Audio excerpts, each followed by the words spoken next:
ఇప్పుడు దేశవ్యాప్తంగా పీకేకు కన్సల్టింగ్ లో పేరున్నప్పటికీ కూడా బీహార్ ప్రజల యొక్క ఆదరణ కరువైందని చాలా స్పష్టం. బీహార్ ఎలక్షన్ల సందర్భంగా రేవంత్ రెడ్డి గారు ఓటు చోరీ గురించి కావచ్చు, అదేవిధంగా ఇవన్నిటి గురించి ఎప్పుడు బీహార్కి వెళ్ళినప్పుడైనా కూడా భారతీయ జనతా పార్టీ మీద కావచ్చు అందరి మీద మాట్లాడుతూ ఉన్నాడు. కాబట్టి ఇప్పుడు ఎవరినో ఒకరు టార్గెట్ చేయాలి. దానిలో భాగంగా తెలంగాణ ముఖ్యమంత్రి రేవంత్ రెడ్డి గారు టార్గెట్ చేసే ప్రయత్నంలో వారు ముందుకు పోతా ఉన్నారు. ప్రధానంగా ఇక్కడ ప్రశాంత్ కిషోర్ గారు ఏదో రేవంత్ రెడ్డి గారు టార్గెట్ చేసినంత మాత్రాన బీహార్ లో ప్రశాంత్ కిషోర్ గారికి వచ్చే ఓట్లే లేవు.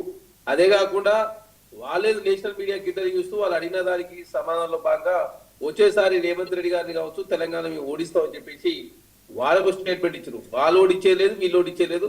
ప్రశాంత్ కిషోర్ కనీసం బీహార్ లో సింగిల్ డిజిట్ కూడా వచ్చే పరిస్థితి లేదు, కనీసం మినిమం ఓట్లు వచ్చే కూడా పరిస్థితి లేదు. అక్కడ ఆదరణకరమైంది. అక్కడ కాంగ్రెస్ కూటమి, అదేవిధంగా భారతీయ జనతా పార్టీ, అదేవిధంగా కాంగ్రెస్ పార్టీ మధ్య పోటీ జరగబోతా ఉంది. ఆ పోటీలో ప్రధానంగా అదేవిధంగా ఏదైతే తేజస్వి యాదవ్ నాయకత్వంలో కావచ్చు, అదేవిధంగా ముఖ్యమంత్రిగా ఉండాలని చెప్పేసి 46% ప్రజలు ఒప్పుకున్న పరిస్థితి మనం చూసినాం. 14% మంది మాత్రమే నితీష్ కుమార్ గారు ముఖ్యమంత్రి ఉండాలని చెప్పేసి కోరుకుంటా ఉన్నారు. అక్కడ ఎన్డీఏ కూటమిలో ఎల్జేపీ సమితి చిరగ్ పాశ్వాన్ గారు పంచాయతీ ముదురుతా ఉంది. అదే కాకుండా భారతీయ